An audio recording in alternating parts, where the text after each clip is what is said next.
je vais vous lire 3 poèmes en prose de Julien Gracq, qui est plus connu pour ses romans et ses essais sur la littérature que pour la poésie, mais il a une écriture éminemment poétique.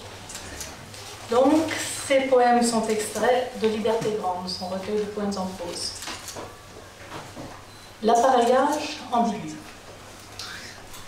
À minuit, par un clair de lune coupant comme un rasoir, je détachais l'amarre de la galère funèbre et voguais.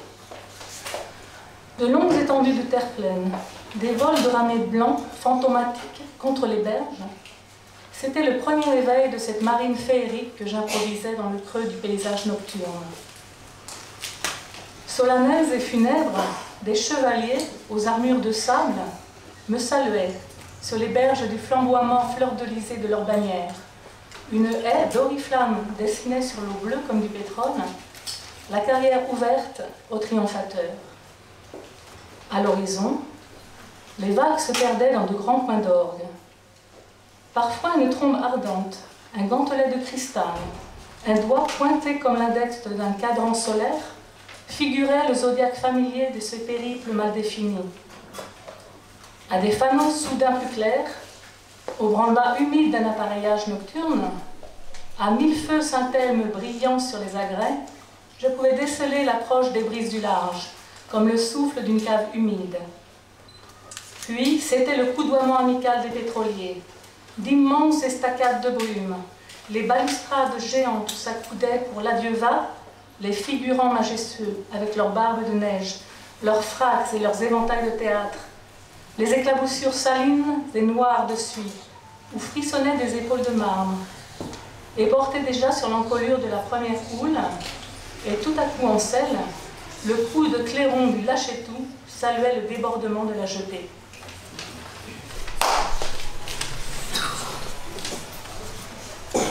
Le passager clandestin.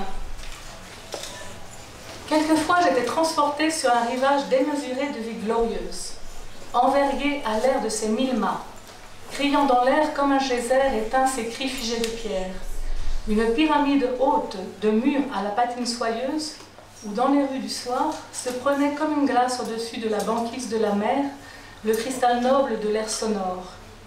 Et très loin, par-delà les hautes murailles, des trompettes sans cesse protégeaient d'une solennité mystérieuse un port du large, lavé des vents, et dévasté par une mer où plongeaient rouges les soleils rapides. Et là, couchés au bout d'un môle, au ras des vagues penchées toutes, des courants bouclés d'un seul souffle emportant, sur mes épaules, les tours et les dômes dorés fumant d'une poussière de soleil, dans le bleu exténué sous le harnais de la journée chaude, fasciné par un songe salé d'embrun solaire, et sur mon dos l'énorme gonflement de bulles de ces carapaces séculaires, les corridors de crime de ces millions d'alvéoles, les places désertes autour des statues de gloire et des spectres du grand jour, les porches des palais aveugles, empanachés noirs d'un claquement ténébreux d'oriflamme, comme un homme qui crie en plein midi.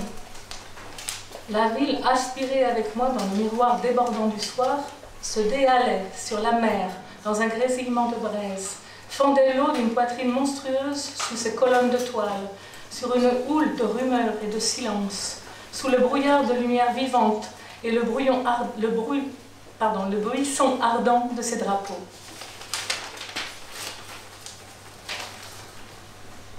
Les affinités électives. Un grand palais au corridor nuageux, par devant des perspectives de soleil et de brume. Ce plein champ matinal du soleil sur les bancs de brouillard qui se déchirent au coin des phares. Un novembre perpétuel d'averses chantantes, d'oiseaux perdus, qui d'un seul cri débarrassent le large. Par derrière, une pelouse domestique avec volière et vue de gazomètre. Je me retirais là pour des semaines, pour des vacances libres, des parties de plaisir, de seul à seul, multipliées comme un jeu de glace, comme des perspectives en trompe-l'œil. Les méandres des corniches s'accommodaient de ce jour spécial, des monuments battus par les marées. Le seul mobilier était de sextants, de sphères méridiennes, d'astrolabes faussés, et en général, tout ce qui peut jeter un doute pour une cervelle pensante. sur la prévision accablante d'une suite de jours, par trop conforme à l'index du calendrier. Dans les jours de soleil trop crus, on étalait sur des espars une tapisserie de brume. À l'aplomb architectural des moulures, pendait à sécher la belle lessive des 3 mâts long courrier. Un luxe de batiste lourde comme des brocards, de vélum fantomatique, et, gonflé, pensu, énorme comme l'armoire vernie de la coque d'où jaillissaient les sphères géants du beau temps, le palais voguait sur un entre-deux de planètes, un éther fécondé de béantes mamelles blanches, de cumulus de toile, d'un maelstrom claquant de blancheur, l'impudeur géante d'un lâcher de voile de mariée. Merci. Alors, Julien n'est pas traduit en grec. Avis aux amateurs.